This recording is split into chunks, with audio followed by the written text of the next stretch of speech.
Today I'm going to read Koala Lou by Mem Fox, illustrated by Pamela Lofts. This is my favorite book when I was a little girl. There once was a baby koala, so soft and so round that all who saw her loved her. Her name was Koala Lou. The emu loved her, the platypus loved her, and even tough little koala claws next door loved her. But it was her mother who loved her most of all. 100 times a day she would laugh and shake her head and say, "Koala Lou, I do love you." Whenever she stretched in the early morning sun, or climbed a gum tree, or bravely went down the path all by herself, her mother would smile and say, "Koala Lou, I do love you." The years passed, and other koalas were born, brothers and sisters for Koala Lou. Soon, her mother was so busy that she didn't have time to tell Koala Lou that she loved her, although of course she did. Every night, as she curled up under the stars, Koala Lou thought about the times when her mother had looked at her and said, "Koala Lou, I do love you," and she longed for her to say it again.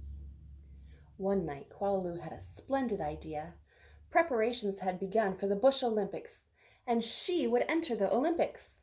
She would compete in the gum tree climbing event, and she would win, and her mother would fling her arms around her neck and say again, "Koala Lou, I do love you." Koala Lou began training right away. She jogged and puffed and lifted weights and panted. She hung from a branch with one claw at a time until she ached. She did push-ups till her stomach hurt, and last of all, she climbed the tallest tree she could find over and over again. Sometimes her mother would watch her and ask, "How are you going, Blossom?" "Fine, just fine," Koala Lou would reply. At last, the day of the Bush Olympics arrived.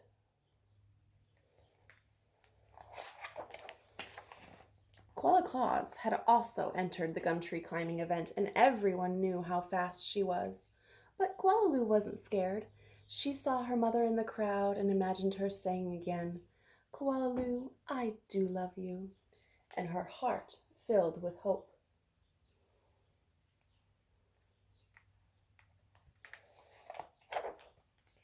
It was Koala Claus who went first. Her climb was a record-breaking 22 meters and 70 seconds flat.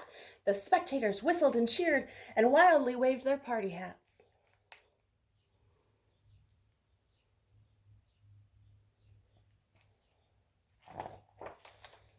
"Can I do better than that?"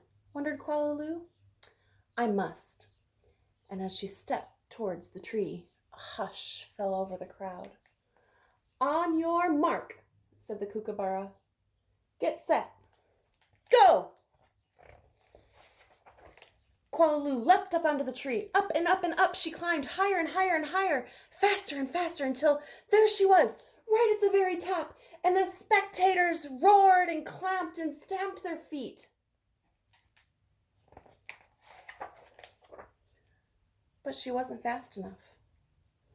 In spite of all of her training and all of her hoping, it was Koala Claus who won the gum tree climbing event. Koala Lou came in second.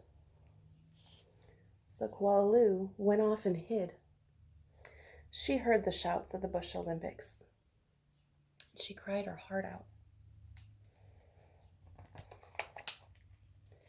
When the first stars of the evening appeared in the sky, Koala Lou crept home through the dark and up into the gum tree.